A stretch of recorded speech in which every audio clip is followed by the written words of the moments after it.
नमस्कार दोस्तों, आशा है आप सभी अच्छे होंगे। आज हम आपको बताने जा रहे हैं, जो ईरान इज़राइल का युद्ध चल रहा है, इसमें इज़राइल ने ईरान के गैस प्लांट पे हमला कर दिया है। इसे साउथ पर्स गैस फील्ड कहा जाता है। यह दुनिया का सबसे बड़ा प्राकृतिक गैस भंडार है।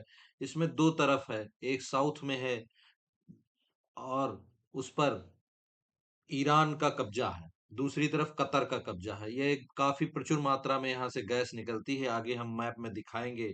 ईरान और कतर दोनों इसे साझा करते हैं। हमला असालुएल क्षेत्र में गैस प्रोसेसिंग और स्टोरेज सुविधा पर हुआ है। इससे काफी ज्यादा इकोनॉमी पर असर पड़ेगा ईरान के। बदले में ईरान ने भी कतर के गैस हब पर हमला किया है और इससे जो है ईरान के लगभग पाइपलाइन को जो नुकसान हुआ है, ईरान का 12% गैस उत्पादन पर असर पड़ता है। इसके अतिरिक्त इस पे सटीक मौत का कोई आंकड़ा नहीं दिया गया है, लेकिन वहां से पहले ही कर्मचारियों को हटा लिया गया था। ईरान में लगभग इस कन्फ्लिक्ट में 3,000 से अधिक लोगों की मौत हो चुकी है। इनमें नागरिक, सैन्य कर्मी और कुछ बड़े अधिकारी शामिल हैं। ईरान के सर्वोच्च नेता अयतुल्ला अली खमेनी भी मारे गए। इसके साथ साथ अन्य वरिष्ठ अधिकारी और सैन्य अधिकारी भी मारे गए हैं। इंटेलिजेंस मंत्री जैसे हाई लेवल अधिकारी भी मारे जाने की रिपोर्ट है। इसराइल के जवाब में ई, ईरान ने Qatar gas hub shaken global energy पर अटैक किया है। इसे रसा राफेल गैस प्लांट पर हमला किया है और सऊदी, कुवैत के गैस और तेल ठिकानों पर निशाना बनाया है। इससे पूरे मिडिल ईस्ट में युद्ध, ऊर्जा युद्ध का रूप ले चुका है दोस्तों। ये आप देख सकते हैं, इसमें लिखा है market tumbles attack world's largest gas field in Iran, brent crude price hit a new high, trading above $112 प्रति बैरल चला गया है।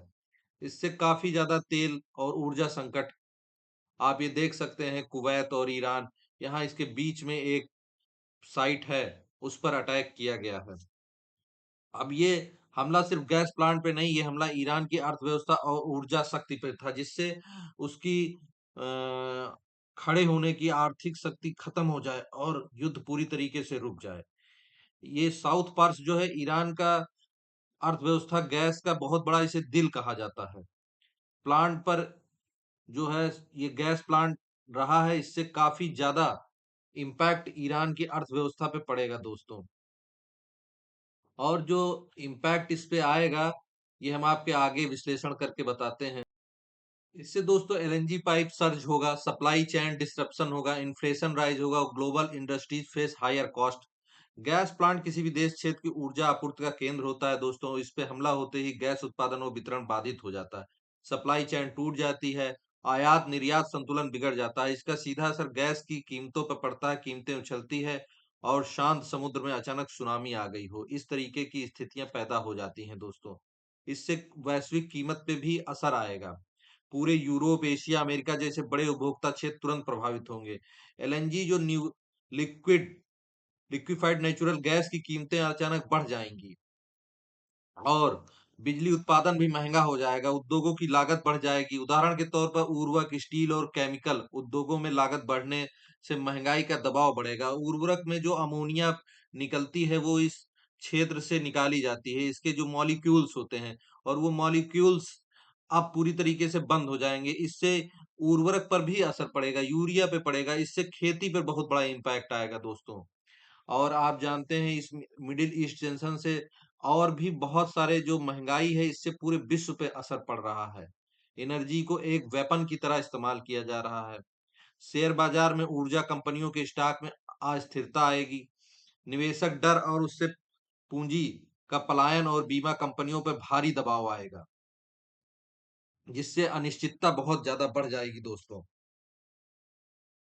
इसमें खाड़ी के देश अपनी ताकत दिखाना चाहते हैं दोस्तों। प्रतिद्वंदी देशों और उनके सहयोगियों को चेतावनी देना, वैश्विक ऊर्जा मार्ग पर अपना प्रभाव डालना, यह शतरंज की वह चाल है जिसमें दोस्तों राजा पर नहीं बल्कि पूरी बिसात की गति बदल दी जा रही है। अमेरिका और पश्चिमी देशों की चिंता बढ़ रही है। चीन और भारत जैसे आयातक देश वैकल्पिक स्रोत खोजने लग गए हैं।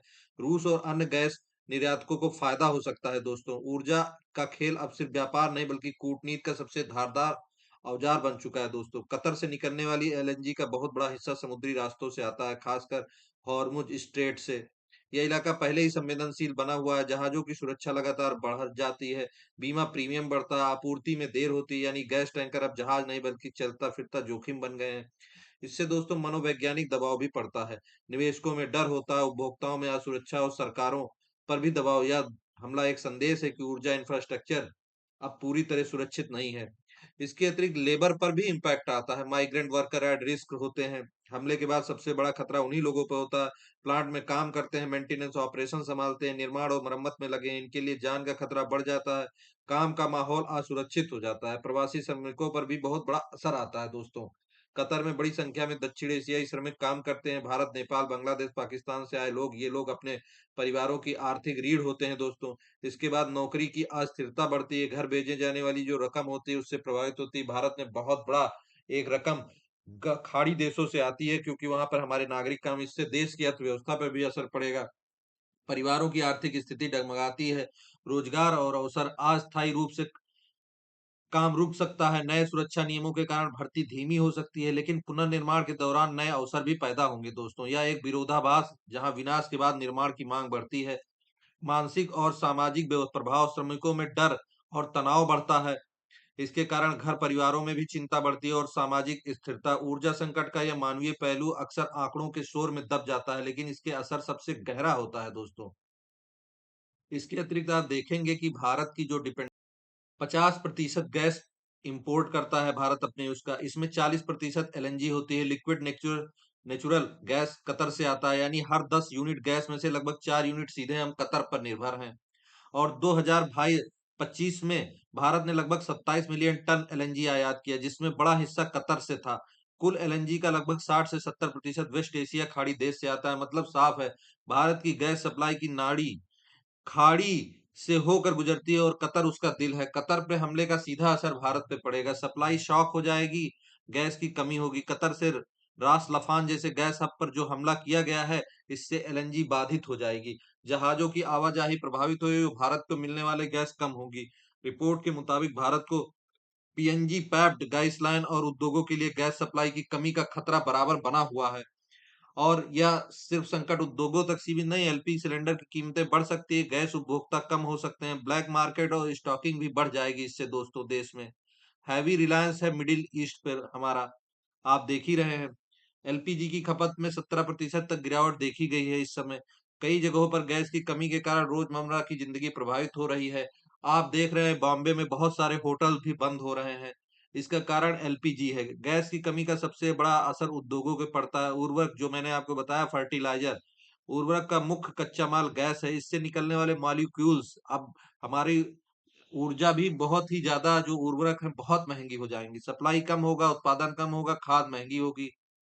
गैस आधारित पावर प्लांट प्रभावित होंगे, बिजली महंगी हो जाएगी और कमी भी होगी। सीएनजी और पीएनजी सेक्टर, शहरों में गाड़ियां और घरों को मिलने वाली गैस प्रभावित होगी। भारत ने पहले ही उद्योगों के लिए गैस सप्लाई में 30% तक कटौती की है। आर्थिक असर बहुत ज्यादा होगा दोस्तों।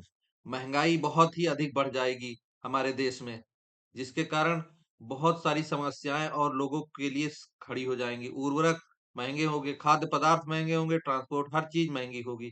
यह एक डोमिनो इफेक्ट है, एक चीज गिरती है तो पूरी लाइन हिल जाती है दोस्तों।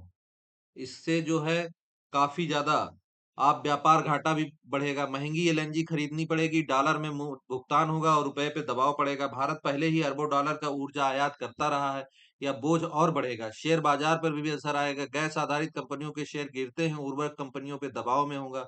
ऊर्जा सेक्टर में अस्थिरता आएगी दोस्तों। इससे बहुत ही ज्यादा गहरे असर आएंगे। आप सभी देख रहे हैं कि हमारी रोजमर्रा की चीजें प्रभावित होंगी। शिफ्ट, जो फ्यूचर की रणनीति है भारत की, क्या होगी? यह हमला साफ संकेत देता है कि भारत ऊर्जा क्षेत्र एक क्षेत्र पर निर्भर है। जो हॉर्मुज स्ट्रेट है, उसका 90% गैस और ईंधन से गुजरता है। अगर ये रास्ता बंद हुआ तो संकट और गहरा होगा। अब इसके पीछे भारत को तेजी से कदम उठाने पड़ेंगे, वैकल्पिक सप्लायर करने पड़ेंगे। रूस, अमेरिका, ऑस्ट्रेलिया, घरेलू उत्पादन, एलपीजी उत्पादन बढ़ाया जा रहा है, गैस की रेशनिंग की जा रही है। प्राथमिक नीति, घरों को गैस पहले, उद्योगों को बाद। सरकार ने आपातकालीन कदम भी उठाए हैं। आम आदमी को इसके लिए बहुत ही कठिन समय से गुजर रहा है। इस पूरी कहानी में सबसे दिलचस्प बात यह है कि हमला तो खाड़ी देश ने है, फैसला लिया गया वैश्विक राजनीति में।